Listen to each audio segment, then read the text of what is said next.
Hey, what's up? This is Anthony LeDonne with another recipe for you. Today we are doing sous vide chicken breasts.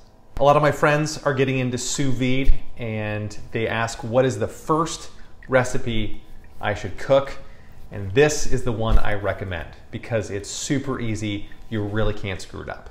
In case you don't know what sous vide cooking is, we put food in a plastic bag. We put that plastic bag in a water bath set to a very specific temperature. We cook for a very specific amount of time, and then we take the food out and it's ready to go. The benefits of sous vide for steak, for example, are we can make sure that the entire steak is cooked to medium rare as opposed to guessing if we're throwing it on the grill or in a pan. Or sometimes if you sear it too much on one side and on the other, then it's uneven, you get just a little pink, and it's really just a problem for everybody. That's the benefit of sous vide. You can also do vegetables like this to retain some vibrant color and flavor. You don't lose anything to the pan, or it doesn't smell. Here we go. Step one, put your food in a plastic bag. Now I've got frozen chicken breasts in a vacuum sealed bag, but you don't need to do that. You can get fresh chicken breasts if you want, put them straight into a freezer Ziplock bag. The freezer kind are the thicker, more durable kind. Step two, get a water bath going to a specific temperature. I like my chicken breasts moist and juicy and tender, but not like undercooked and raw.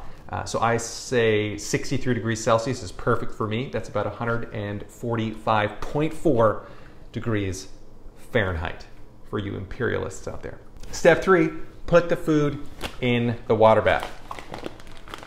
Just make sure it's fully submerged, like that. Step four, in about 2 hours, since this is frozen, I'm adding a little bit of extra time. If they were fresh, you could just do it in 1 hour.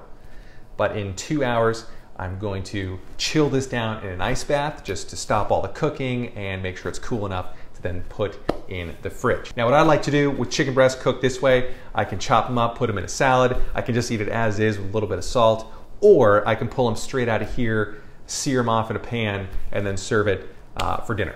All right, that's it. Enjoy. This is your first sous vide recipe. Have fun with it. Drop comments or questions down below. Be sure to like this video, subscribe if you'd like as well. I think the subscription thing is over here. Yeah, or you can check out more videos here and here. Those are fun too. All right, thanks. See you later.